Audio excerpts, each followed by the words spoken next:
ఏంటి ఇందాక చాలా హాట్ కామెంట్స్ చేశాడు. ఏంటి పొలిటికల్‌గా ఆయన ఎవరో ఒక ఐఆర్ఎస్ ఆఫీసర్ అంటారు. దాన్ని ఏదో దాపెట్టారంటున్నారు. అదేదో అంటున్నారు. ఏంటేంటో వచ్చేస్తుంది. ఏంటది?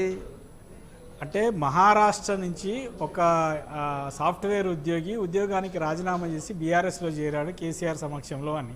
అతను ఏంది అంటే సాఫ్ట్వేర్ ఉద్యోగాన్ని నెలకు ₹1,00,000 జీతం వదులుకొని వచ్చి రాజకీయాల్లో చేరి ప్రజాసేవ కోసం సాఫ్ట్వేర్ ఉద్యోగాన్ని వదులుకొని వచ్చాడు. కాబట్టి అతనికి ముఖ్యమంత్రి కేసీఆర్ తన ప్రైవేట్ సెక్రటరీగా అపాయింట్ చేసుకొని జీవో నంబర్ 643 నెంబర్ ఏదో చెప్తున్నాడు, 645 అనుకుంటా, జీవో నంబర్ 645 ఇచ్చారు. అందులో నెలకు ₹1,50,000 జీతాన్ని ఆయనకి ఇస్తూ రాష్ట్ర ప్రభుత్వం నుంచి ఆయనకి వేతనాన్ని చెల్లిస్తున్నారు.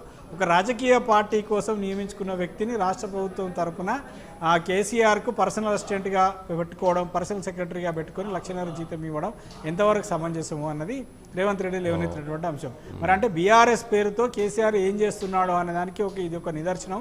తెలంగాణ రాష్ట్రంలో నిరుద్యోగులకైతే ఉద్యోగాలు లేవు, కానీ పక్క రాష్ట్రంలో వచ్చి ఎవరో రాజకీయ పార్టీలో చేరితే రాజకీయ పార్టీలో చేరిన వ్యక్తికి ఇచ్చుకుంటే ఆయన రాజకీయ పార్టీ నుంచి ఏమైనా పదవి ఇచ్చుకోవచ్చు లేదా జీతం ఇచ్చుకోవచ్చు. కానీ రాష్ట్ర ప్రభుత్వం నుంచి కేసీఆర్ పర్సనల్ సెక్రటరీగా అపాయింట్ చేసుకొని నెలకు ₹1,00,000 జీతం ఎట్లా ఇస్తారు అన్నది రేవంత్ రెడ్డి లేవనెత్తినటువంటి అంశం. ఆ జీవో నెంబర్ కూడా చెప్పాడు, ఫలానా జీవో నెంబర్ ఇచ్చారు, ఆ జీవో నెంబర్ను హైడ్లో పెట్టారు ఇప్పుడు అని.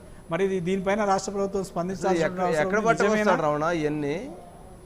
రేవంత్ రెడ్డికి సోర్సెస్ ఉంటాయిగా. ఇప్పుడు ఈ ఔటర్ రింగ్ రోడ్డు వ్యవహారం కూడా ప్రభుత్వంలో ఉన్న లేదా ఔటర్ రింగ్ రోడ్ టెండర్లలో భాగస్వామ్యమైన అధికారులు ఇచ్చిన సమాచారమే.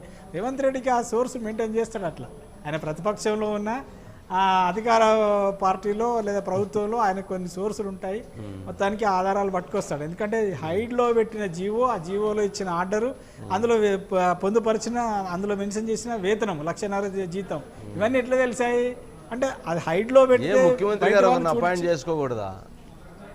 ఏమంటారు? ముఖ్యమంత్రి గారు ఒకరిని అపాయింట్ చేసుకోకూడదా అంటే అది పార్టీ పరమైనటువంటి అంశం కదా సార్. ఇప్పుడు అది మామూలుగా ముఖ్యమంత్రి అపాయింట్ చేసుకుంటే తెలంగాణ ప్రభుత్వం నుంచి తెలంగాణ వ్యక్తిని చేసుకోవాలి, కానీ పక్క రాష్ట్రం నుంచి అపాయింట్ అది రాజకీయ పార్టీలో చేరిన వ్యక్తిని.